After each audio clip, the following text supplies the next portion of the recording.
Salut, salut, et on se retrouve pour une toute nouvelle vidéo, une vidéo un tout petit peu particulière pour vous parler cette fois d'une application que j'ai découverte il y a très peu de temps qui s'appelle Tabletop Battles, qui est une application qui va vous permettre un petit peu de traquer l'ensemble de vos parties, d'avoir des statistiques assez intéressantes.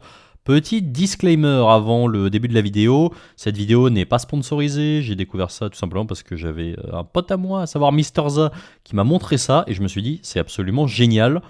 Pour information, il me semble que c'est une application qui a été développée au moins en partenariat avec Gwinhammer. Donc pour ceux qui ne connaissent pas le site, c'est un site où il y a pas mal de ressources Age of Sigmar en anglais.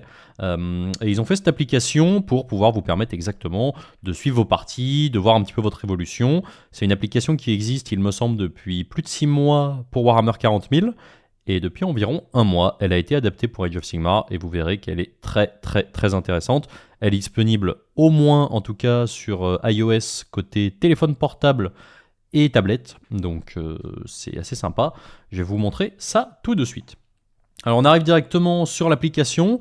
Donc sur cette application, qu'est-ce que vous voyez? Grosso modo, pour l'instant, il n'y a pas forcément énormément de choses, mais vous verrez que c'est très bien fait et très bien pensé. Donc vous voyez, vous avez une page d'accueil où vous avez l'ensemble de vos stats, les dernières parties, des news sur Gwinhammer, etc. Vous avez un onglet pour vos parties, vous avez un onglet pour vos statistiques. On va rentrer dans le détail un petit peu plus tard à propos de ces stats. Et un onglet profil qui vous permet un petit peu de gérer les connexions notamment. Il y a une connexion qui passe par une API entre cette application et Best Cost Pairing. Donc Best Cost Pairing qui est un système pour gérer tout simplement pour les organisateurs de tournois, tout ce qui est pairing, ronde, match-up, etc. Donc vous verrez ça, on peut l'utiliser pour rentrer directement les informations dans l'application et que ça soit envoyé automatiquement dans Best Cost Pairing. Donc là, je vous ai montré un petit peu à quoi ça ressemblait sur une application où il y a déjà quelques trucs. Pour vous montrer, je vais reset l'ensemble des données. Évidemment, j'ai fait une connerie, j'aurais pas dû reset à ce point-là. On n'a rien vu, on recommence. A few moments later. Ok, donc nous revoilà sur une application totalement vierge. Vous allez arriver sur le même genre d'écran si vous allez créer votre compte. Donc on attaque. Imaginons, je fais une petite partie contre mon cher ami MrZa. Donc là vous voyez, déjà au niveau du système de jeu Warhammer 40k V9 V10, puisque l'application est sortie quand le jeu était encore en V9. On va appeler cette partie, c'est une partie d'entraînement, hein, donc on va l'appeler Prac. On joue sur le manuel général 2023-24, on joue à 2000 points.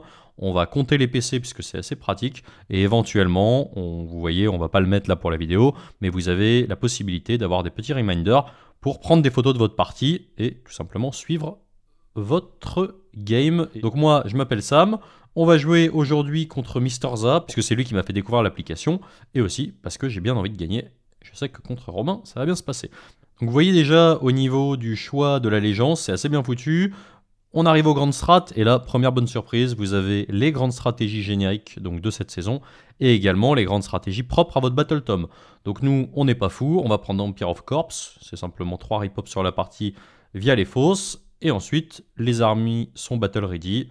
Donc ça, c'est simplement dire que c'est peint, on va le mettre par défaut. Vous avez également une possibilité dans les paramètres pour mettre ça de manière automatique. Bref, souvent dans les tournois anglophones, il y a des points de peinture. Donc voilà. Donc Romain en ce moment il joue beaucoup de Flesh Eater, donc on va le faire jouer en Flesh Eater Blister Skin.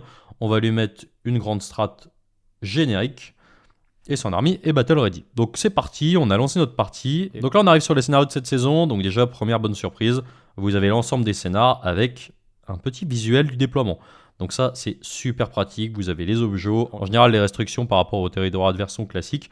Maintenant, effectivement, c'est pas toujours le cas, mais déjà ça permet de pas se tromper, de savoir exactement sur quoi on part. On va faire simple, on va partir sur Geomantic Pulse et on démarre la partie. Donc qui est l'attaquant? Moi je joue souvent, allez on va dire que je choisis mon côté, et comme je suis quasiment systématiquement en one drop, on va dire que c'est moi qui commence. Enfin qui ai le choix de commencer du moins. Je vais laisser commencer Romain, donc vous voyez déjà si vous mettez opponent ou vous qui commencez, le joueur qui commence est toujours à gauche, donc ça c'est assez pratique. Romain commence, il a 2 CP, j'en ai 3, en tout cas au T1 on a nos généraux, et c'est là que ça commence, et vous voyez que c'est super bien foutu. On arrive, les objectifs, on en contrôle un, c'est aussi bien foutu parce que la pulse, il n'y en a pas au tour 1, et là on se rend compte qu'on ne peut pas simplement mettre les points de la pulse. De mon côté, je fais mon tour, je contrôle pas la pulse, on prend la battle tactique qui a été faite par le joueur, Magical Dominance au T1, c'est très bien, j'ai pas de personnalité, je fais exactement la même chose. on l'a réussi, paf, on arrive, vous voyez en haut à gauche qu'on a un score de 3 partout, et vous pouvez même voir en haut à droite un petit résumé pour voir où vous en êtes dans la partie. On arrive au T2, on va dire que je commence, Romain joue en deuxième, bref, vous avez compris, on va accélérer pour la suite. Il y a encore quelques petits trous, vous pouvez voir, puisque effectivement, au T2, la pulse est bien sur la table. Par contre, pour les objectifs adjacents, on ne peut pas en contrôler 2 adjacents puisqu'elle est au bord de table. Donc voilà, il ne faut pas prendre pour argent comptant tout ce qui est dit, mais c'est quand même une très bonne aide si vous voulez suivre vos parties.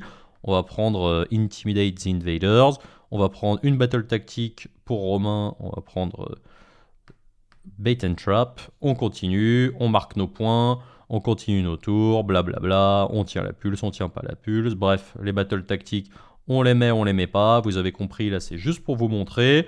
On va accélérer sur les 2 tours suivants, et ensuite on arrive au T5. Donc au T5, est-ce que j'ai mis ma grande strat?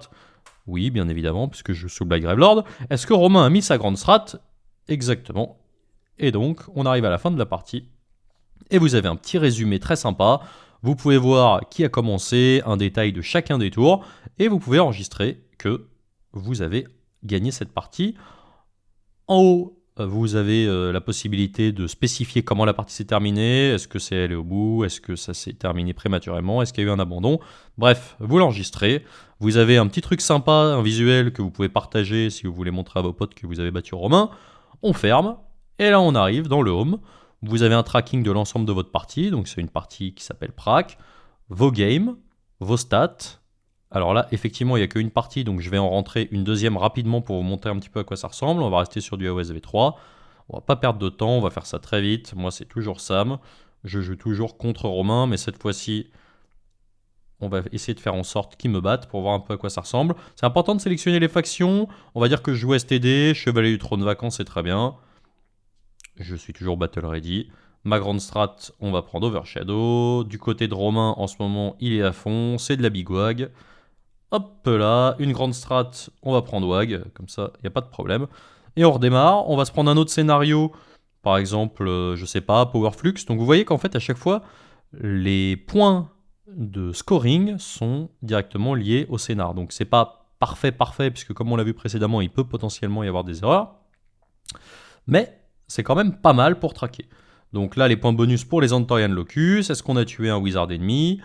On va prendre simplement une battle tactique assez simple. Pareil pour Romain, on va dire qu'il l'a faite. Bref, on continue. À la fin de la partie, ah bah j'ai trop d'avance. On va mettre quelques points à Romain. Il a réussi sa grande strat, il gagne 6 à 7. Très bien, donc là vous l'avez perdu, donc vous l'envoyez surtout pas à vos potes. Et ensuite, vous avez un tracking comme ça. À noter que dans vos statistiques, vous pouvez séparer les parties game d'entraînement des parties de tournoi, donc éventuellement celles qui sont envoyées sur Best Coast Pairing. Et enfin ici, vous avez l'ensemble des parties de la même manière, les parties d'entraînement, les parties de tournoi, le système de jeu, donc nous pas de blague, hein, mais ça c'est intéressant si vous voulez un petit peu traquer ce que vous faites sur différentes saisons. Et enfin, vous pouvez voir vos stats en tant que joueur Soul Blight. Donc voilà, en tant que joueur Soul Blight en général, de manière générale, je mets 17 points de victoire, j'ai 100% de win rate. Vous pouvez voir en tant que Soul Blight contre du Flesh Eater, vous pouvez voir en tant que Slave to Darkness contre tout, et en tant que Slave to Darkness contre du Oroquar Clan, contre lesquels on a perdu. Et par contre, si on fait du Slave to Darkness contre Fake, vu que ce match-up n'a pas été fait, et bah simplement, c'est pas pris en compte. Donc voilà, c'est une application qui est assez sympa, qu'on a découverte il y a très peu de temps. Je trouve effectivement que c'est un très bon outil, c'est très bien foutu, c'est utilisable sur téléphone portable. En général, on utilise ça pendant qu'on est en train de jouer, ou sur tablette si vous avez un petit peu plus d'espace. Autre précision, c'est une application qui peut être utilisée hors ligne. Donc typiquement, quand on est en tournoi, c'est bien pratique, ça permet de traquer les PC adverses, tout ce genre de choses. Bref, j'ai découvert ça, je pense que je vais l'utiliser à fond. Donc voilà, c'était la petite découverte du moment pour moi. C'est une application pour laquelle j'ai eu un petit coup de cœur. Et si ça vous plaît, je suis ravi de vous avoir fait découvrir ça. Je vous embrasse, je vous dis à la prochaine. Salut, salut!